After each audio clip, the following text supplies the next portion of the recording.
Welcome to Dirty Fanatics. What's up, Falcon Nation? It is DFU coming at you live on a Sunday morning before the Atlanta Falcons take on the Seattle Seahawks. I am your host, C Money, followed by my co-host, Mr. David at the Bins with it. Falcon fans, hit that like button, subscribe if you're new to the channel. David, what's going on, man? Big game today. The Falcons must win if they want to keep their mathematically playoff hopes alive. Today, it could all end here in Atlanta. David, what's going on, man? How you doing?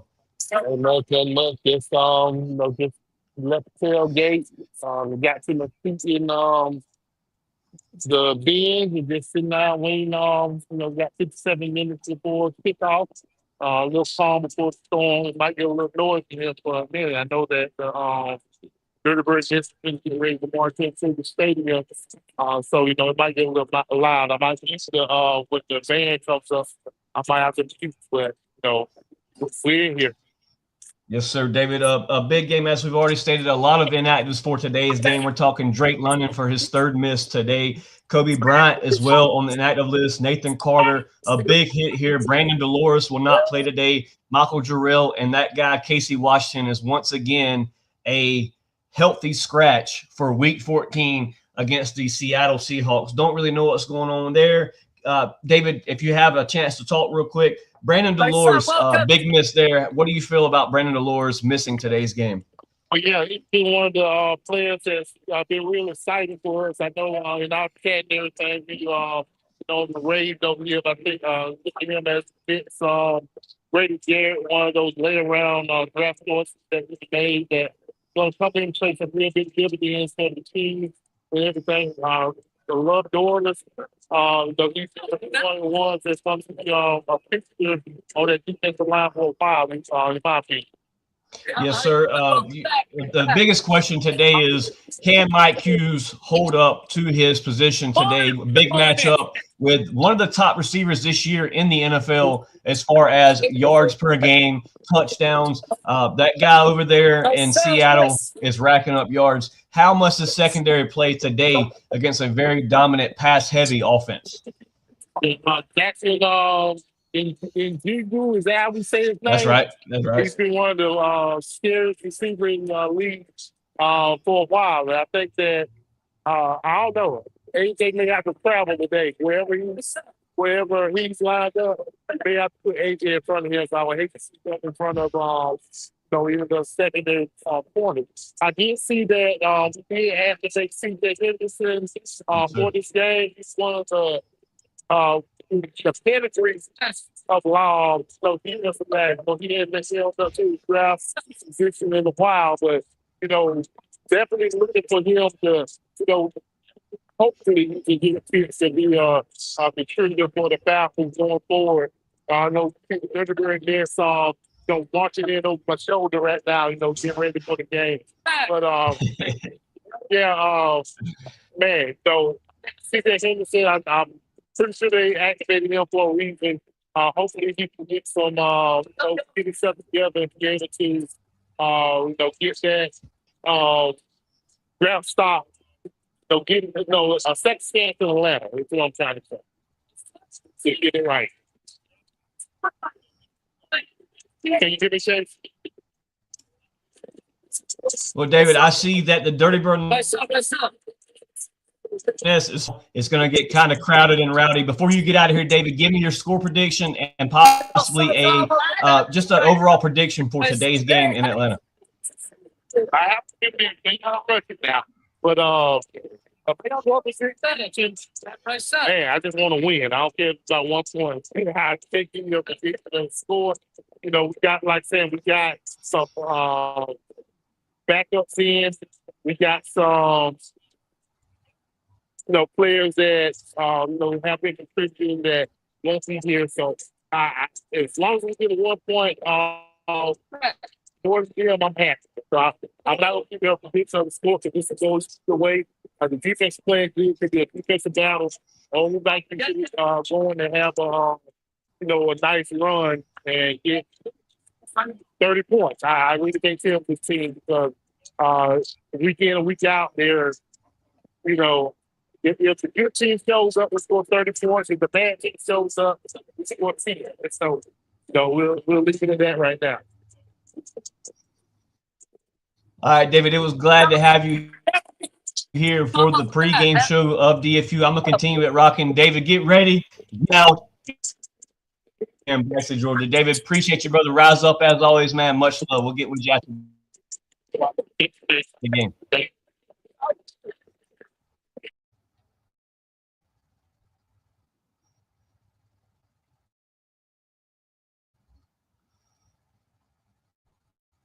All right, guys, to be checking in with us over at the Bins in the Rise Up Dirty Birds section for the Atlanta Falcons. What a sight to see. Even with the rough season that the Atlanta Falcons have had, Dirty Birds are still packing the Bins. You have loyal, faithful fans in Atlanta. That's why I'm so excited to see what this team could be when they eventually start winning playoff games, get back into that postseason. The Bins will be packed. Falcon fans will crowd that stadium. It will be a hostile environment for those traveling in. I know today it's probably going to be kind of shallow when it comes to the Seattle Seahawks. They do travel very well. Their season is looking very nice for the Seattle Seahawks. So the people that are at the Bins, if you're watching this show now, man, please be loud and be active for them Dirty Birds because they're going to need it today. As we stated, Mike Hughes against Jackson Njigba, probably one of the best receivers right now in the league as far as reception yards, getting open. The deep ball has to be stopped today. The Atlanta Falcons must play wonderful defense. As Mr. David stated, you may have to have an A.J. Terrell shadowing Jackson Njigba all day, not just one side of the field, because,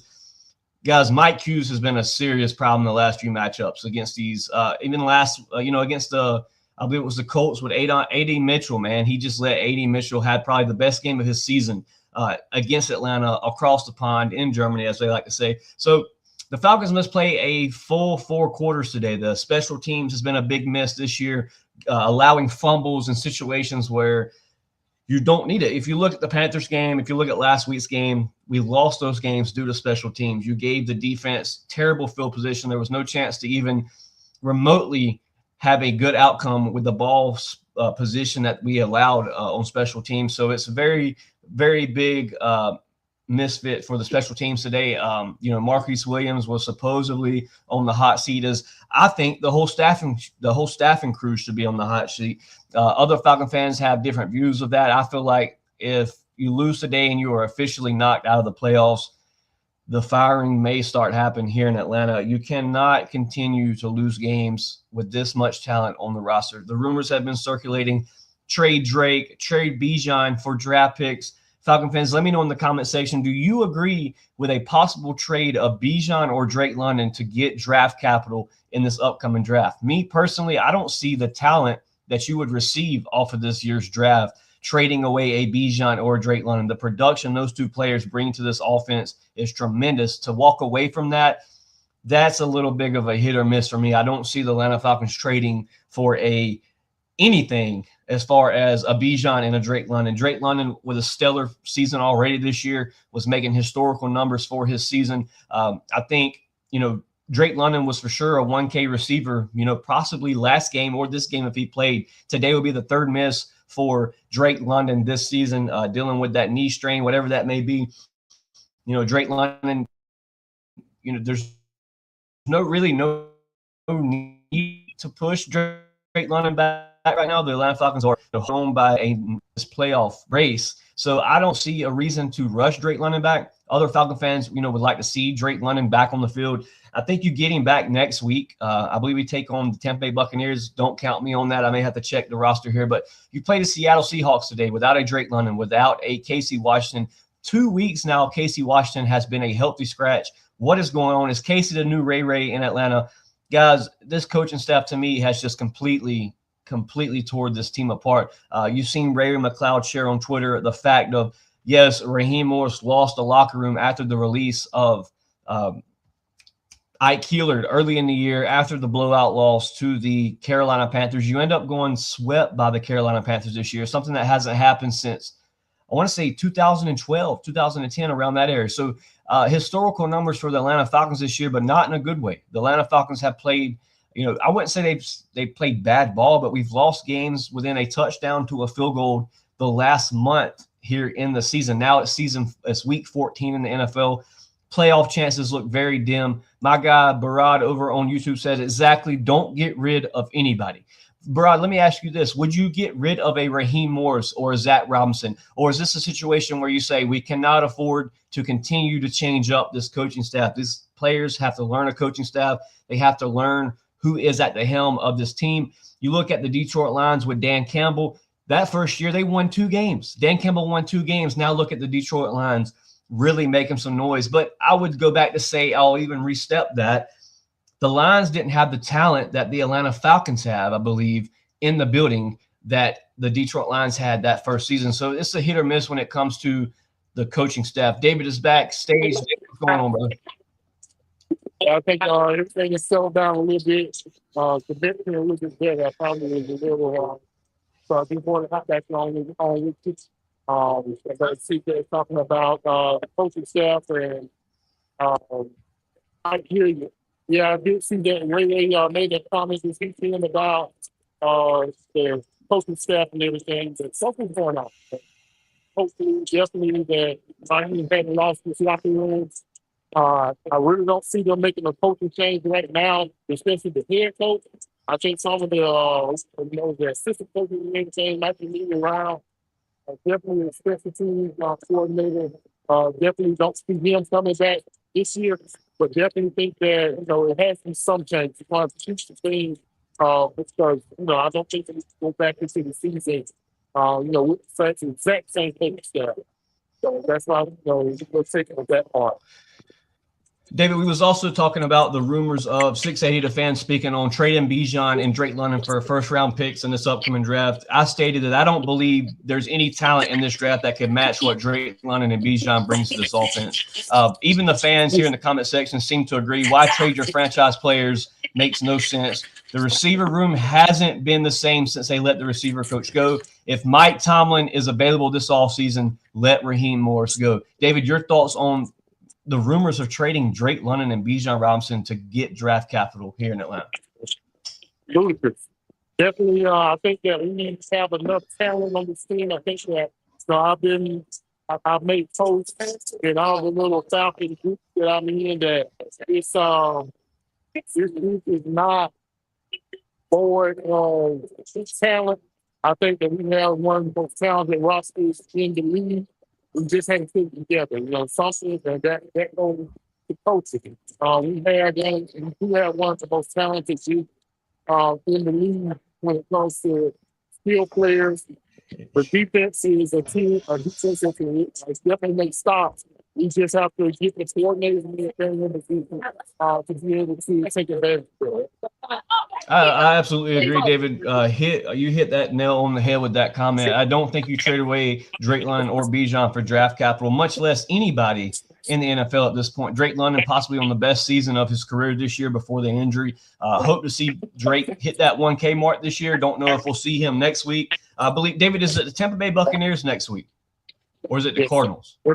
It's actually Tampa on shows tonight. I'll be on the flight here to Tampa on Wednesday. I might the week to log in a little bit early on Wednesday. Yes, I'll be down in Tampa seeing what's going on, with the team and everything. So definitely it's Tampa next week. Definitely a game that we got to get some get back from when they came in to the Bears and took a win from us early in the season. David, I truly believe this coaching staff cannot allow another sweep by NFC divisional opponent. If that happens, that seat is very high. In my opinion, if you get swept by 2 divisional opponents in the same season, especially already being swept by the Carolina Panthers, David, your thought on that if you end up going to Tampa and the Atlanta Falcons get swept by a Tampa Bay Buccaneers team? Well, yeah, I am going to Tampa. With a big bag of fans. There's the Tampa fans, Saints fans, Falcon fans, everything. I would definitely kind of hate to ride back. It gets hit by the Bucks as well. Carolina, they were having an awful bit of the season. They're, actually in the race for the NFC South title. So I just kind of want the Falcons to, things up the season strong. I don't think, don't make any sense that's a tank. Any picks away. Don't have our first round pick, even though we'll get an earlier second round pick when you don't finish well. So, yeah. But, if it's a football game and the Falcons are playing, I definitely want to win the game. Absolutely. Just speaking on the team today as in a whole unit, what must the Atlanta Falcons do today to beat the fly-high Seattle Seahawks in Atlanta? Definitely, defense has to show up. And like you said, definitely got the same attack getting with Jackson.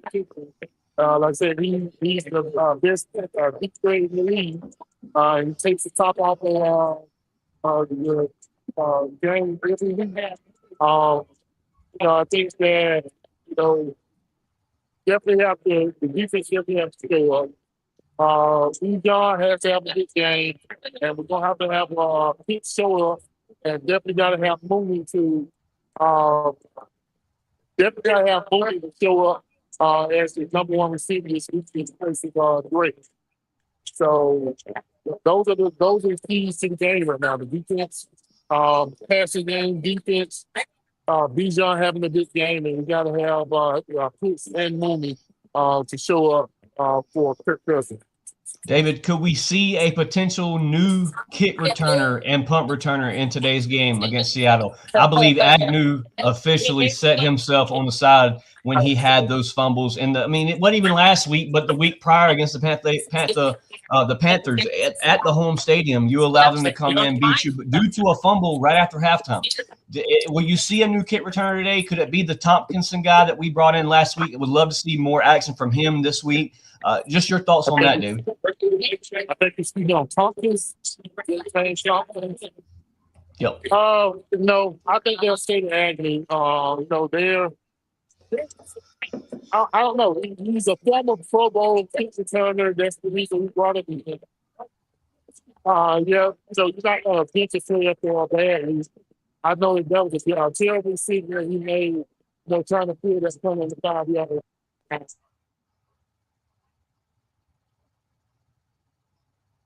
Got one kind of feel that kick. So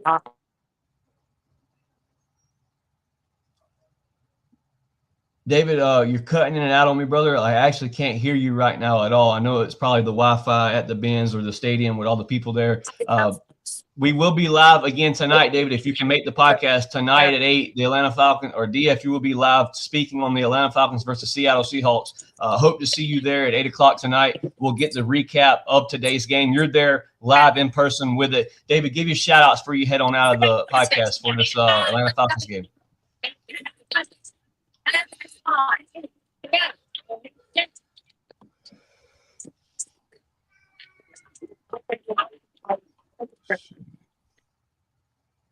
David having technical difficulties over in the Benz. It's a hostile environment in the Dirty Bird's Nest where David always sits. A diehard Falcon fan, Mr. David is. That's why he's part of DFU, man.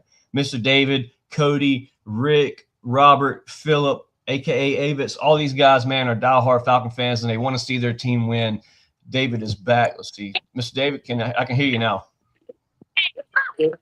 Yeah, sorry about that. Don't have the best connection right now. You good? David, one last question for you while you're here and you have the time to speak. We're about 8 minutes from 12:30. David, give me your key player of today's game. Could it be Kyle Pitts with another 86-yard catching game with only one drop? Who is your key player for today's game in a big matchup? Well, being that Seattle has a pretty good run defense, it's going to have to be a pass catch. I want Mooney to get back on track. So I'm going to go Mooney. If Mooney has a big game and he steps up to that wide receiver one role, I think that he will they'll benefit him if they, so I'm going to say Mooney next year, big game. So as long as it's, Nice. We definitely need Mooney to as long as step it's up in going a big into the way middle, today. it The doesn't number matter. one receiver, as Drake London misses his third week here in Atlanta. David, give me your shout outs before you head out of here, man, and get ready to watch these Falcons play some football. I don't know. It is not about most sorry, case of TV. I'm gonna play a long haul, and I'll be back on 8 o'clock, and we'll pick that. Okay. 10-4. Appreciate you, David. Falcon fans, Mr. David, man, what a diehard Falcon fan, a season ticket holder here, part of DFU. That's why we brought him on the podcast. Mr. David, almost at every game the Atlanta Falcons play. David also traveling to Tampa next week. So this is what I mean by the Atlanta Falcon fans are desperately in need of a playoff team. The Atlanta Falcon fans want to pack that Benz. We want to make that stadium a hostile environment. And I'm sure all you guys viewing right now want to do that as well. You would not be watching a Falcon podcast if you weren't a diehard Falcon fan. That's why I encourage everybody that's on Twitter, man, if you would, just take the time out of your day. Check us out on YouTube at Dirty Fanatics United. We have live coverage of the game. We also do reactions. We will also be at a lot of the games to have live interviews. So be sure to check us out, man, at YouTube, Dirty Fanatics United. Hit that subscribe button because we are live before every game and after every game. Win or loss, the Atlanta Falcons are our number one priority here at DFU. We do free giveaways. We have special guests as much as Mike Jones. We had John Abraham on the podcast once as well. So if you guys would, just check us out at YouTube, Dirty Fanatics United. Hit that subscribe button, man. We're at 600. We're on the road to 1K, and we cannot do it without y'all. My key player of today's game will be Jalen Walker on the defensive side of the ball. I think Jalen Walker has a nice game today, able to get some sacks. I want to see James Pierce Jr. continue to rack up those sacks, guys. We have two rookies that lead the NFL in rookie sacks, both of at 5 sacks apiece, as far as Jalen Walker and James Pierce Jr., possibly the best draft selection that Terry Fontenot has ever had as far as trading back up into the first round. I know we don't have a first-round pick next season, but, guys, please tell me a defender, a defensive edge, that is better than James Pierce Jr. coming in this upcoming draft. I don't see a player that is better production-wise than James Pierce Jr. I don't see a guy that is going to bring the heat that James Pierce brings to this Atlanta Falcons. What a steal to get Jalen Walker that late in the first round. I thought the Carolina Panthers was going to take him. They ended up taking a receiver. Thank God they didn't take Jalen Walker, as we'd see him twice a year. Now we have him on our defense here in Atlanta. As far as offensively side of the ball, I would love to see Kyle Pitts make his name known in Atlanta. Kyle Pitts is playing for a contract, whether that be here in Atlanta or somewhere else. The Atlanta Falcons need production out of Kyle Pitts that we received last week. Early to start the season, Pitts was making noise. Every Falcon fan on this podcast right now can say they didn't, but a lot of Falcon fans were saying if Kyle Pitts continues to produce the way he has the first 5 weeks of the season, you see a re-signing of Kyle Pitts. As the season continues on, Kyle Pitts kind of falls off. We were losing. We had a losing streak. Penix wasn't playing so hot. Now you see Pitts make a big impact last week against the New York Jets. Yes, I know it was the New York Jets, but Kyle Pitts with 86 yards. I want to say it was 7 targets with 1 drop in the game late coming in the fourth quarter. Not really a great catchable ball from Kirk. I'm sure Kirk wishes he could have that pass back to Kyle Pitts. But all in all, Kyle Pitts played phenomenal last week. He didn't get in the end zone, but he had over 86 yards in receiving. Kyle Pitts must make a big break today for the Atlanta Falcons in the passing game, whether that be blocking or whatever it may be.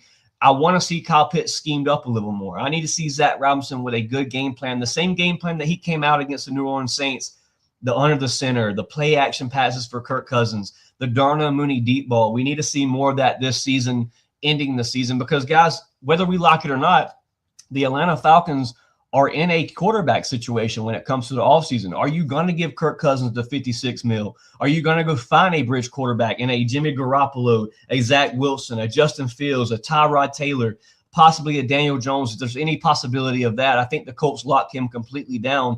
But last year, the Seattle Seahawks was able to grab Sam Darnold from the Minnesota Vikings after the great season that he had in Minnesota. So nothing's out of the window. What Falcons do when it comes to quarterback situation heading into the offseason.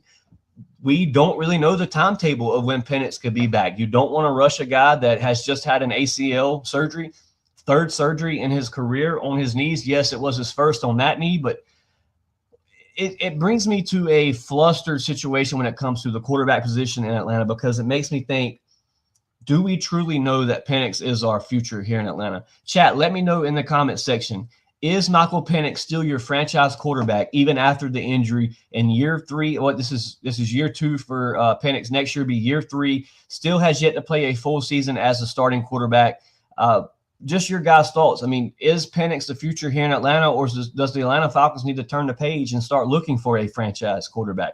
Because if you just say you do keep Raheem Morris, if you walk in with Raheem Morris one more year, you're playing on a bridge quarterback. Penix is still in recovery. You probably won't see Penix start practice until early September, maybe a little earlier than that. August, end of August, maybe around preseason, you'll see Penix start throwing the ball, hopefully, if everything heals correctly. Just your guys' thoughts on Penix and the quarterback situation in Atlanta, because it still kind of makes me feel like you're in a rebuild situation. If you walk in with the same head coach, the same offensive coordinator, you're playing on a bridge quarterback.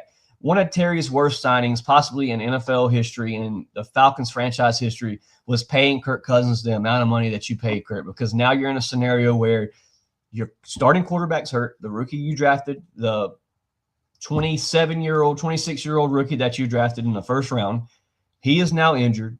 You're playing with a Kirk Cousins that's due $56 million this offseason. What is the next move for the Atlanta Falcons when it comes to the quarterback position? It's still a big looming question mark for me walking into next year. How confident are you playing with a bridge quarterback and hoping that Penix picks up on the same page he left off on after the injury? Zach Robinson not making it really easy for Penix this year. A lot of pistol formations. The defense knows what's happening. Sterling Woods, in a comment here, he said, I just feel like they knew that his knees were bad and they still drafted him. Go for Mac Jones. So, Sterling, let's talk about Mac Jones. Is Mac Jones a bridge quarterback, or does Mac Jones win you enough games to where you say, hey, this guy's finishing off the year, Penix is going to sit, recover, and grow, learn the offensive scheme? Your thoughts on that, Sterling, because I'm not knocking your take at all. Mac Jones has played decent games in San Francisco. He's been a good backup for Brock Purdy. He's won games. He also beat us. So my question to you is, if Mac Jones plays good football in the first half of the season, waiting for Penix to return, what is the Mac Jones pick for you? Is that because personally, I don't think Mac Jones is a franchise quarterback. He's team top since he's came into the NFL. It was New England, and I believe it was Jacksonville. Now it's the 49ers.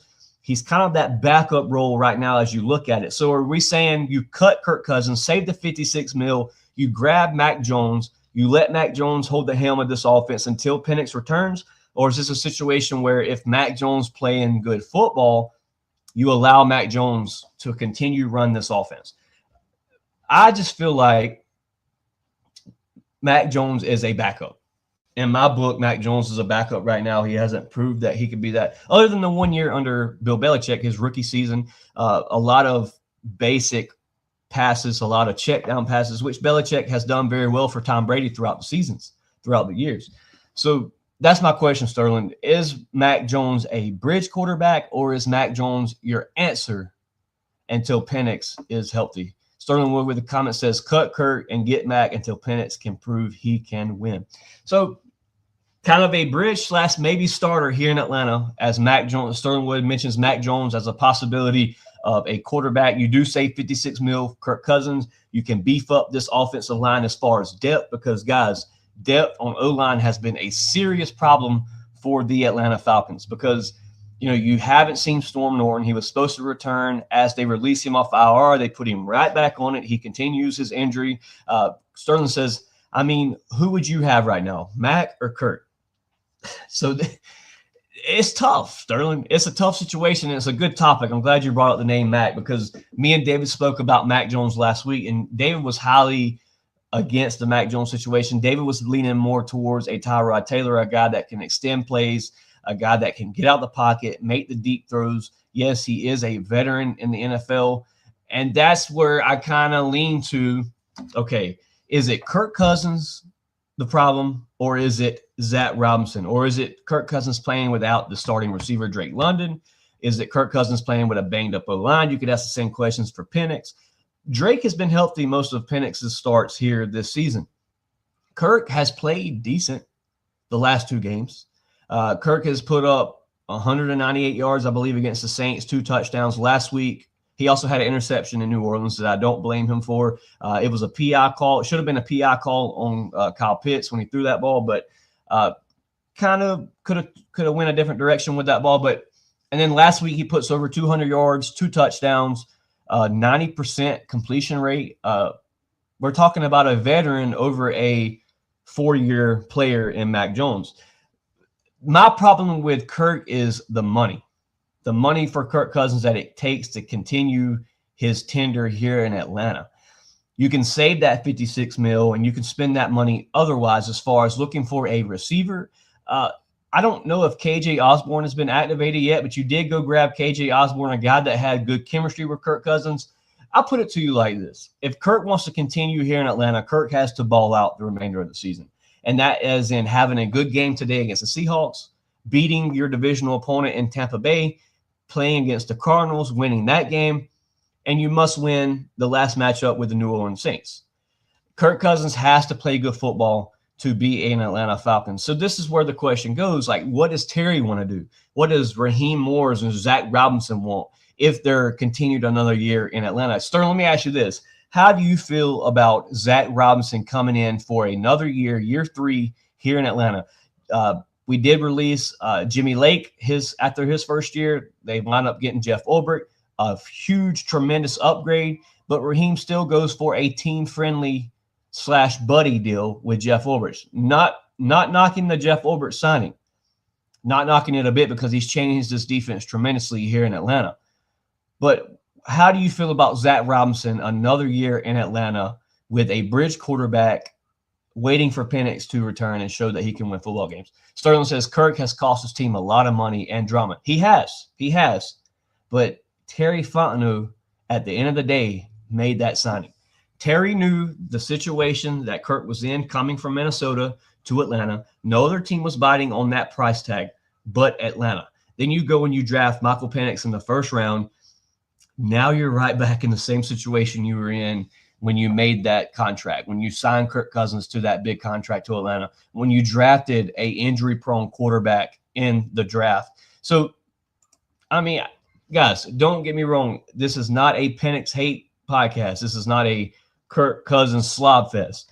I love Penix. I want Penix to be the franchise quarterback more than a lot of Falcon fans that I've seen on Facebook do. I love what Penix brings to the team. I love what he did in college, the deep ball. The kid has an absolute cannon as an arm. My situation was the injuries coming out of college. He's had 4 to 5 season-ending injuries. How do you make that a franchise quarterback in the NFL? That is my only question mark when it comes to Michael Penix. Sterling says the only reason Kirk is here is because of Rob. Maybe. But at the end of the day, both people made those decisions. Raheem Morris and Terry Fontenot had the final say when it comes to who comes on this team, who's not on this team. You sign Kirk Cousins, you draft Michael Penix. Sterling, how do you feel? Here. It's crazy because when Ra got here, he said we were a quarterback away. Exactly. We were a quarterback away from the playoffs, and you haven't sniffed the playoffs since Raheem Morris has been here in Atlanta. His first season, you did win 1 extra game more than what Arthur Smith won here in Atlanta. This year doesn't look like you'll get over 6 wins at the rate that the Atlanta Falcons are playing right now. But how do you feel about Penix and the injury-prone and the season-ending injuries that he's had in the history in the past of his whole NFL career or college career, whatever it may be? How do you feel about that being your franchise quarterback? Like, are we okay with bringing in a Penix as a franchise quarterback, whether next year is a 3-win season, 7-win season, whatever it may be? Raheem Morris has got to win games to stay in Atlanta. And that's how I look at it. It's be year 3. Arthur Smith went 7-10 damn near every year he was here in Atlanta. The Atlanta Falcons cut him after year 3 after the embarrassing loss in New Orleans against the Saints.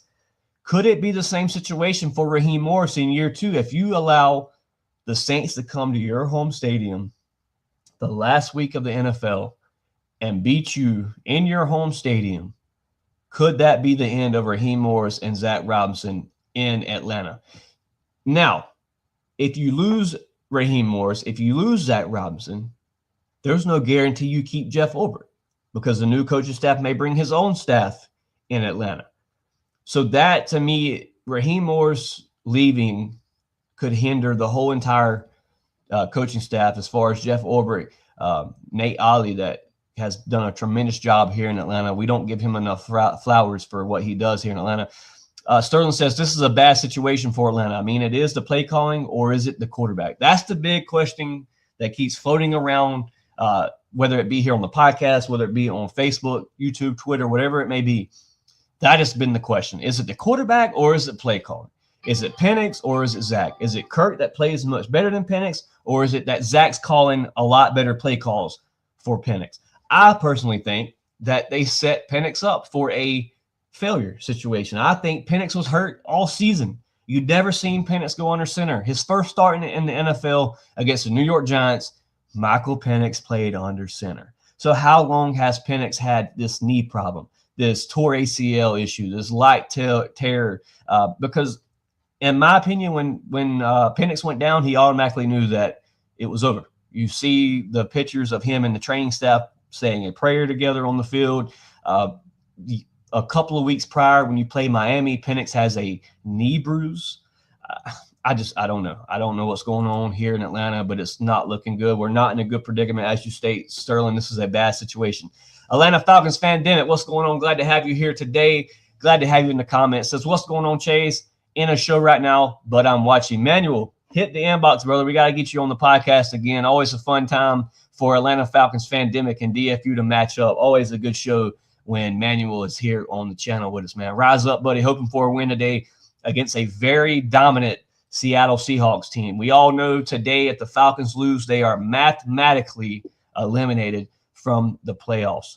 Falcon fans, hit that like button. Leave a subscribe. If you're new to the channel, man, please check us out on YouTube. Dirty Fanatics United. We're trying to hit 1K.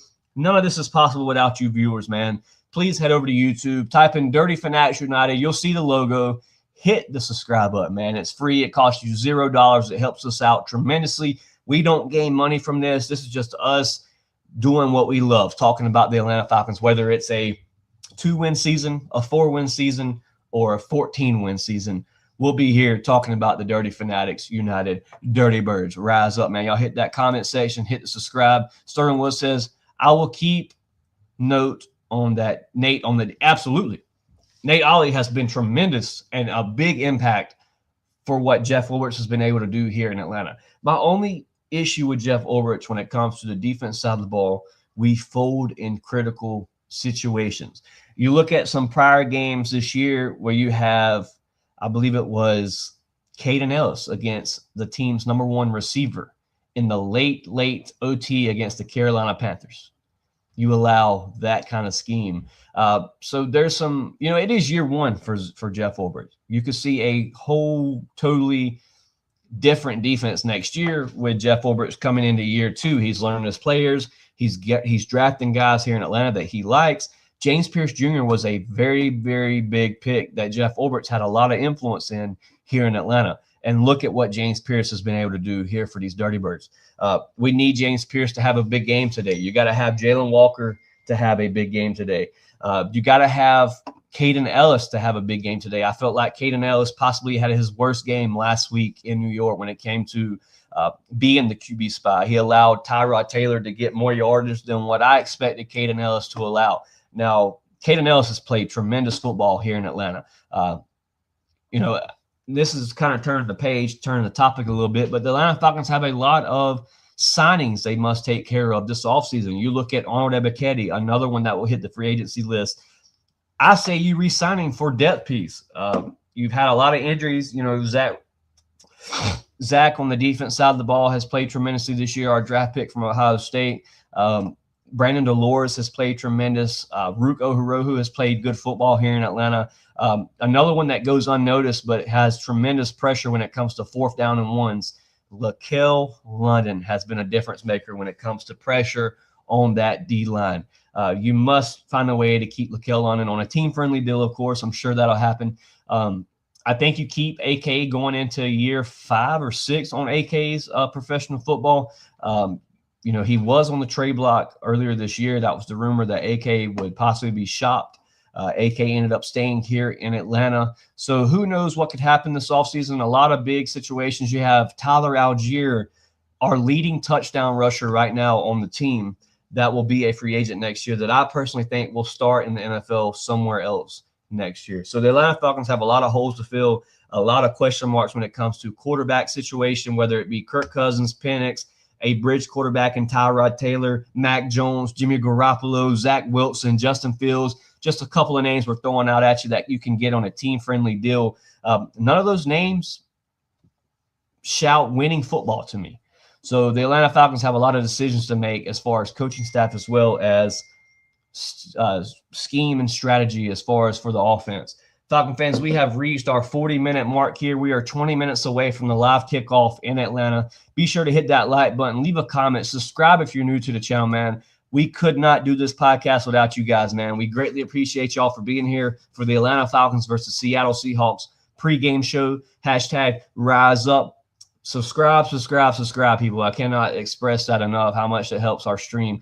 As always, shout out to the live viewers. Shout out to the wife in the living room taking care of the little boys right now as I do this podcast. Shout out to Rick, Robert, David, and Philip, my co-host here on the podcast, as well as Cody. A bunch of diehard Falcon fans. 3 out of 5 of us have season tickets, man. So we're diehard Falcon fans. We love talking about the Atlanta Falcons. We will be live tonight at 8 or either 8:30. So please hit that bell, ring that bell, so you know when we are live. It'll give you a notification. You can pop in the stream. We also have special guests. If the comment section ever wants to come on the show and talk football, all you have to do is comment, hey, man, let me come on. I'll drop the link. As long as you can be respectful and, not talk too crazy, we can get you here on the podcast. We'll hit the link.